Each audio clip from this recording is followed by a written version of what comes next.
And hello again. This is Lewis Bright Raven, host of Quoth Raven, Lewis Bright Raven, 28-year writer, artist, editor of comics, science fiction, fantasy, horror, and our role-playing games. This is day 16 of our Booktober event, where we do book reviews, comic reviews every day.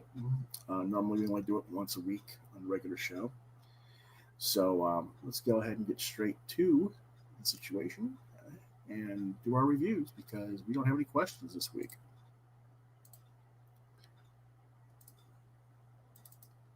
Our first book of the day is Rogue Planet number 5 from Oni Press Lion Forge. And it's written by Colin Bunn. Artist is Andy McDonald, and the colorist is Nick Filardi. The genre is science fiction horror, and it was released on October 14th, 2020. It's for $3.99. And this is the finale issue, and it wraps up the story very well.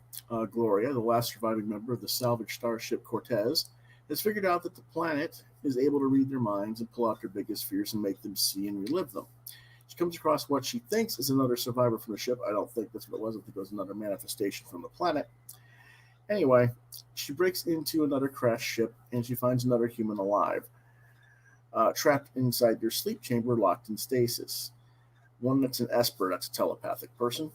And so it isn't the planet that's doing all this crazy stuff that's making people see things. It's this human being.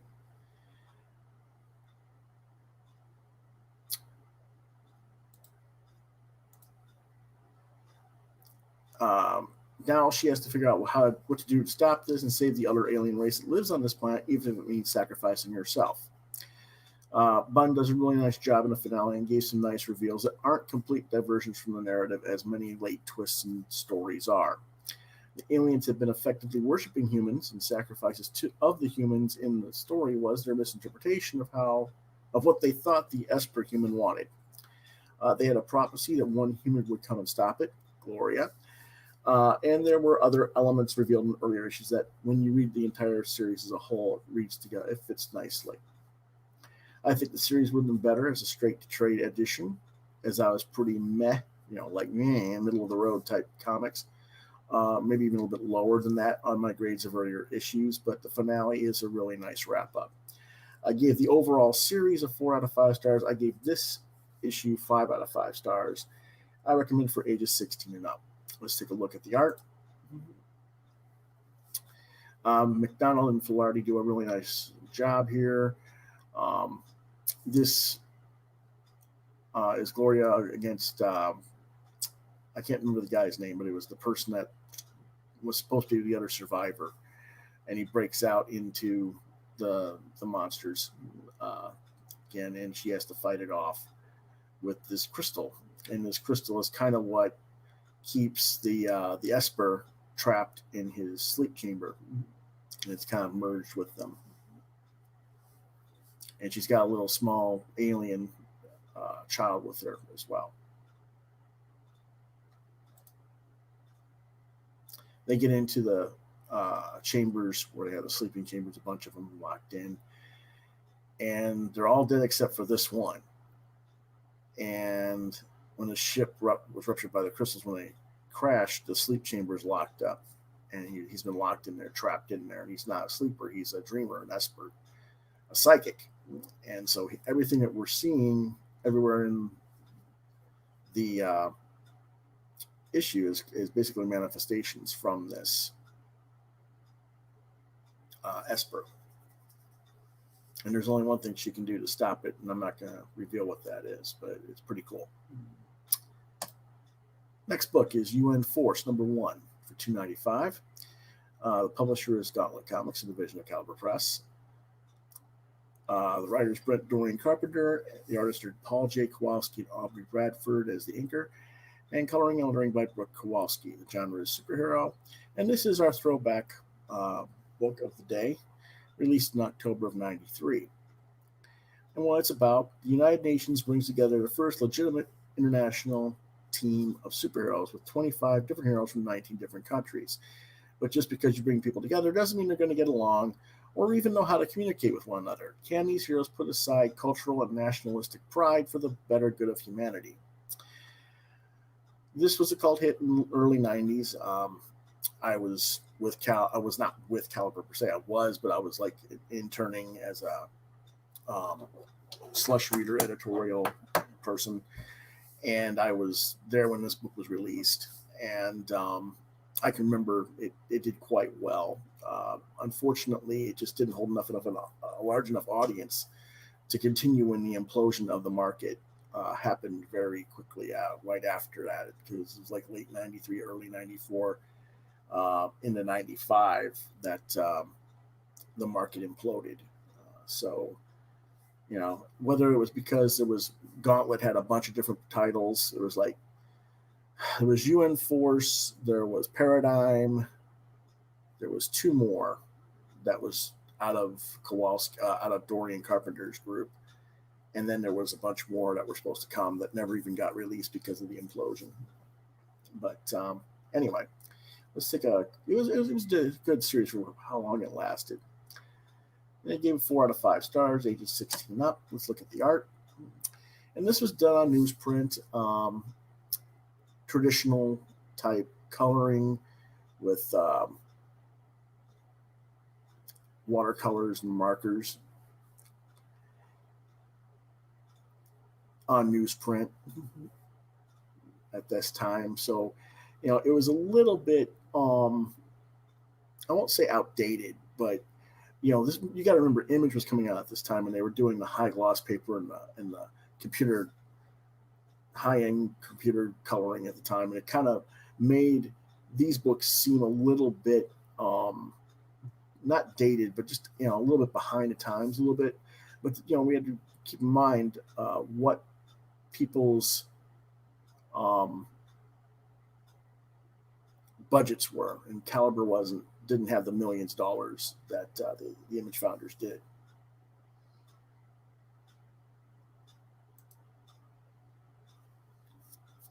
And this is the next kind of. There was 2 more pages between here, but the one thing I don't like is how they kind of did this turn the page sideways spread for this. But I get it, Mostly, this is an issue where it's just introductions to individual members of the team. There's a little bit of a interlude into the villains later on in the issue, but it's mostly just introducing everybody to the individual members of the team, trying to get there and how they met each other on the way to get to the UN Force. There's some very interesting characters, like Komodo. That's the female Chinese woman. You can see her dragon that she can assume the shape into. She's a metamorph. She can take that shape, and she has powers like fire breathing and winged flight and stuff like that. That's kind of an interesting, cool thing. And her partner, the big guy, is called the Wall, as in the Wall of China. They're the Chinese contingent of the force, and she is a pretty stringent communist type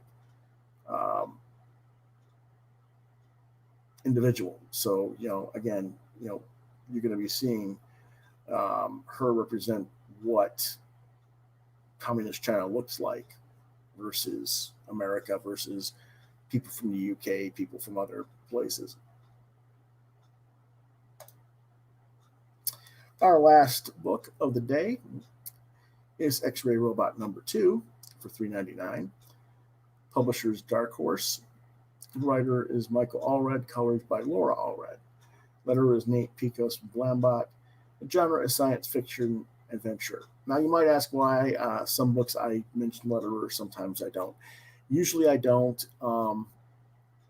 This I did a little bit last year, early this year, while I was mentioning letterers, and I went back and took the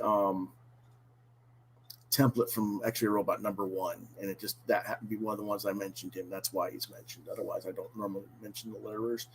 Mostly, I don't mention them because of space on the graphics more than anything else. It's not that I'm being disrespectful to letterers, but this one, it just happened to fit. So anyway, the genre is science fiction adventure, and it was released this week, October 14th, 2020. And what it's about, Dr. Max Wilding and friends travel through the surreality to try to stop a malevolent being from destroying all of existence. Only Saunders gets left behind. The backer of the experiment returns to a different timeline and tries to destroy the experiment. Only temporal rifts keep appearing, and Saunders has to try to stop him before everything in all reality is destroyed, while the others are learning about the threats that they face. Alright, gets a little preachy in this issue, but mostly stays on point. It's a solid effort. I recommend it for ages 13 and up, and I give it 4 out of 5 stars. You can see how the temporal rifts are kind of splitting them all in different halves and stuff like that. It's kind of a weird thing there, but okay,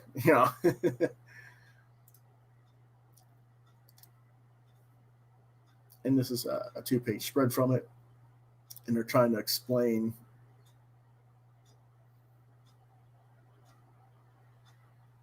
all the different versions of him and what happened and how to fix reality. Because imagine that all reality is bleeding out and we have to stop the bleeding, and that's basically what's kind of happening.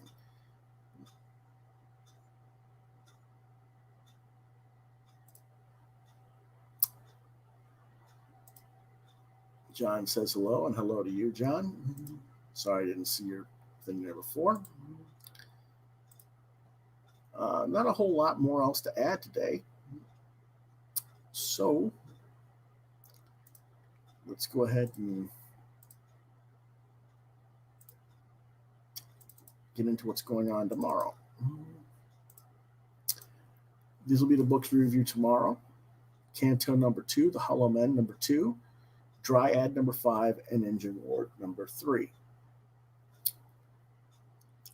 We will also be having a live draw episode tomorrow on the channel. That will happen after Booktober. So join us for that as well. If you want to reach me, you reach me at lewis.brightraven on Facebook, deviantart.com/brightraven on DeviantArt, on my YouTube channel at Quoth the Raven, Lewis Brightraven. Gmail, if you have any questions, if you want to make suggestions on what you want to see on the program, you reach me at quoththeravenlbr72@gmail.com. If you can't reach me there, try lewisbrightraven@yahoo.com. The regular weekly podcast airs Thursdays at 9 p.m. I'm waiting to hear back on some guests for next week. We're hoping to have some guests. Haven't heard back yet, so I haven't set up what the stuff is for the theme next week, but we'll get there, okay? Until then, see you tomorrow on the show. We'll review those 3 books and then later on the live draw. Have a good day, everyone.